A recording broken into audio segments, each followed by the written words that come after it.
আসসালামু আলাইকুম। আজকে আপনাদেরকে একটা জিনিস দেখাইলাম, নিজের গাছের রুই কিভাবে সংগ্রহ করা হইতাছে। তার জন্য দুপুরবেলা এটার একটু ছাঁচা দেওয়া হইতাছে।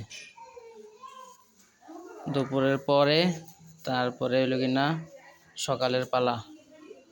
সকাল ফজরের পরেই রুই সংগ্রহ করতে গেলাম, যে দেখলাম যে মোটামুটি ভালোই রুই পড়ছে।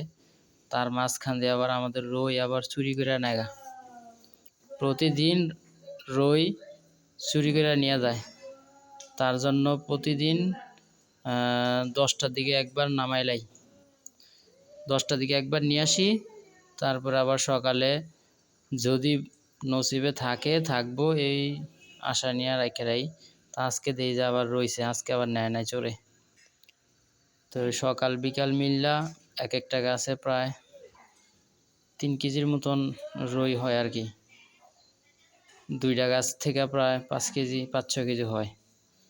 তারপরে এটি সংগ্রহ করলাম, তারপরে এটি এক জায়গায় পাঠামো, এই জন্য একটা বালতিতে করলাম। তো রুই আসলে একদম অরিজিনাল খাঁটি, অনেক মিষ্টি। এগুলা দিয়া আপনার যায় কিছু করে চিনি লাগে না, অনেক মিষ্টি।